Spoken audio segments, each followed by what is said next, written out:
Hello movie fans and welcome to Lost in the Reel. Today I'm going to be talking about a new psychological thriller finally hitting the United States called Red Rooms. This French-Canadian production about a young model obsessed with a serial killer on trial completely threw me for a loop, and I have not stopped thinking about it since. So, let's talk about it.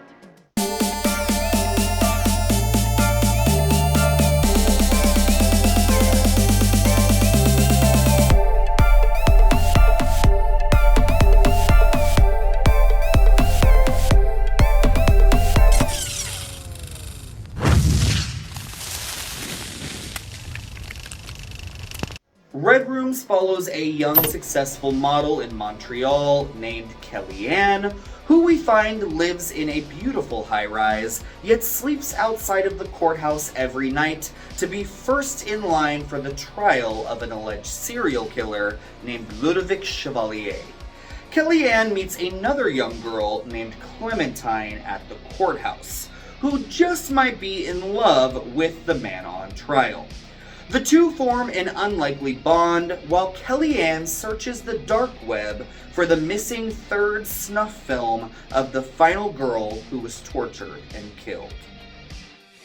Writer-director Pascal Plant's Red Rooms is a film that is so difficult to define, yet sticks with you long after it's over.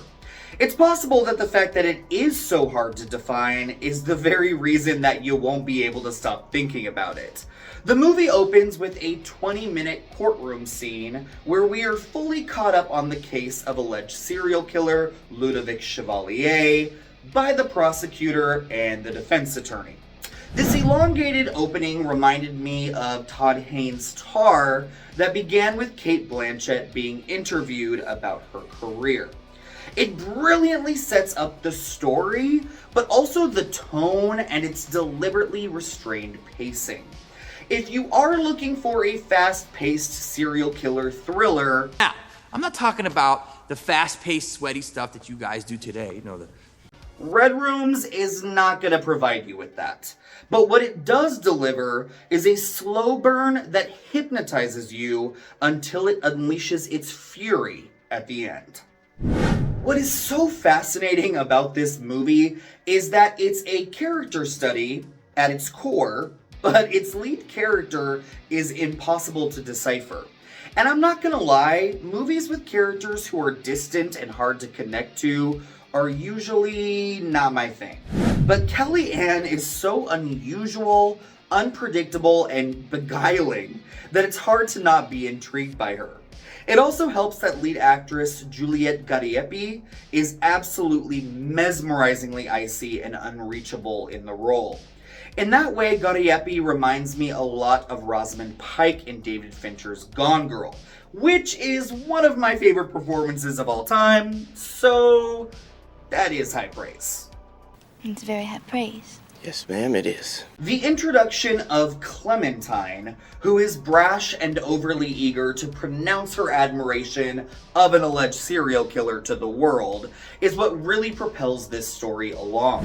The relationship between the girls provides the perfect juxtaposition of two very different kinds of people who happen to be on the same side of a divisive conflict. Clementine is an open book, and her motivations are clear.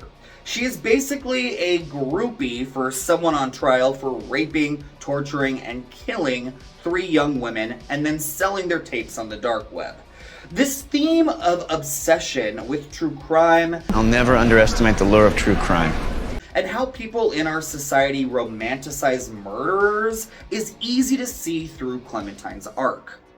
But what are Kellyanne's motivations? Why is she so obsessed with the trial? Why does she put her whole life on the line to get closer to this alleged killer? Is she simply a crazy psychopathic bitch? Or does she actually have more substance to her? These are all questions that come into focus by the end, but will still haunt you for days after. I was completely unfamiliar with writer-director Pascal Plant until seeing Red Rooms, and I do plan on watching the rest of his limited filmography as soon as possible.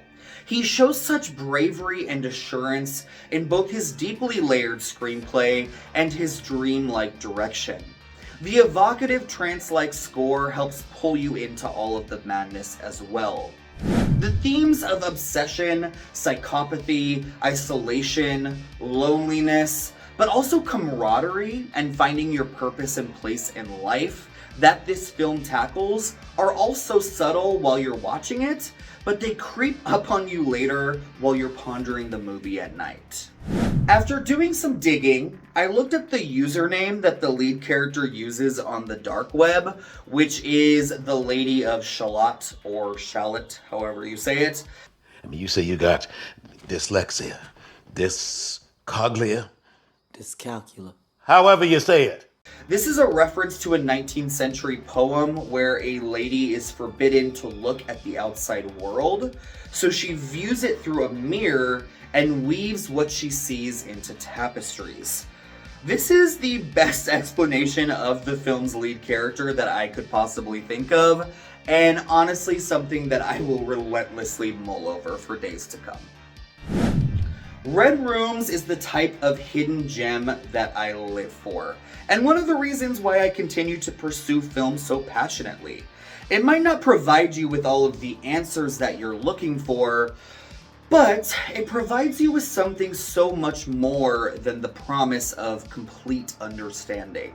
It's the type of film that begs you to talk about it with other cinephiles and friends, to debate its meaning, purpose, and true motivations. And I promise you, Red Rooms is a film that you will not forget. Thank you so much for watching Lost in the Reel. What are your thoughts on Red Rooms?